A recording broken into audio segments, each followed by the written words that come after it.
So in this video, I'm going to show you how it's probably the best way to get the decision maker's email and contact number, ideally a mobile number. This is usually typical of someone that's cold calling. You may have a name for someone, but you don't have an email address and you don't have a contact number.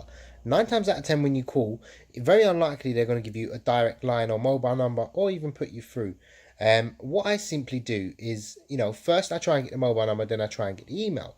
The email I can probably source myself. So if we say the person's name is John Smith, I would go on LinkedIn, or I'd find the company, go on LinkedIn, and I'd search HR, talent acquisition, or someone, that can actually make a decision in that. So one of the directors, find their name. If we say their name's John Smith, and the company's called, John Smith, simply there you can try a variation of their email addresses. So one thing you want to do is put john.smith at and then the actual domain name. So go on their website and just copy and paste that.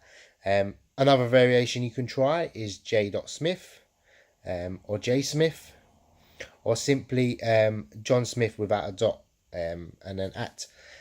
So that's probably one of the better ways to do it. There's about 5 variations. 9 times out of 10 they are actually you will actually get through. If not, typically it's a different domain name, so you need to find what their company old address is and see if it redirects to their new website. That's, it's kind of complex, but you can actually get through and figure it out that way. How to get their mobile number. Typically this doesn't work as a lot, but sometimes you'll be very surprised. Everyone has their mobile number address there.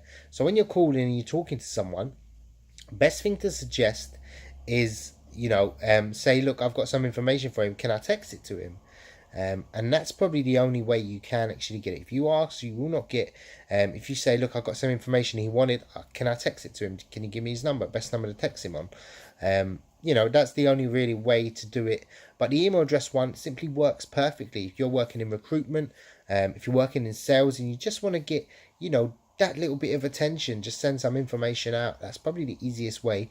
Add them to your mailing list, and you can keep it for a long time. If you're in the UK, obviously be GDPR compliant with that. If they didn't request any information, you can't send it. But however, you can actually send a message to them if it's a work email address.